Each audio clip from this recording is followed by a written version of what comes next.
ಬಿಕೋ ಎನ್ನುತ್ತಿರುವ ಲಿಂಗಸ್ಗೂರು ಪುರಸಭೆ ವ್ಯಾಪ್ತಿಯ ಉದ್ಯಾನವನಗಳು.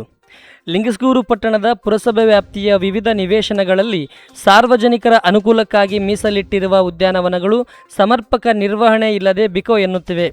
ಸಾರ್ವಜನಿಕರಿಂದ ಸಂಗ್ರಹವಾಗುವ ತೆರಿಗೆ ಹಣ ಯಾವ ಕಾರ್ಯಗಳಿಗೆ ಬಳಕೆಯಾಗುತ್ತಿದೆ ಎಂಬ ಪ್ರಶ್ನೆ ಇದೀಗ ಸಾರ್ವಜನಿಕ ವಲಯದಲ್ಲಿ ಕೇಳಿಬರುತ್ತಿದೆ. ದೃಶ್ಯಗಳಲ್ಲಿ ಕಾಣುವಂತೆ ಹಲವೆಡೆ ಉದ್ಯಾನವನಗಳು ನಿರ್ಲಕ್ಷ್ಯಕ್ಕೆ ಒಳಗಾಗಿದ್ದು ಸ್ವಚ್ಛತೆ ಹಾಗೂ ನಿರ್ವಹಣೆಯ ಕೊರತೆ ಸ್ಪಷ್ಟವಾಗಿ ಗೋಚರಿಸುತ್ತಿದೆ.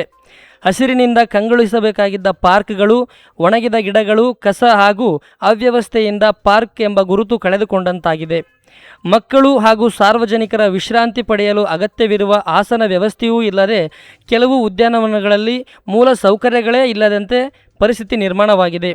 ಉದ್ಯಾನವನಗಳ ಅಭಿವೃದ್ಧಿ ಮತ್ತು ನಿರ್ವಹಣೆಗೆ ಪುರಸಭೆಯಿಂದ ಬಿಡುಗಡೆಯಾದ ಹಣವನ್ನು ಯಾವ ಕಾರ್ಯಗಳಿಗೆ ಬಳಸಲಾಗಿದೆ ಎಂಬ ಬಗ್ಗೆ ಸಾರ್ವಜನಿಕರಲ್ಲಿ ಅನುಮಾನ ವ್ಯಕ್ತವಾಗುತ್ತಿದೆ.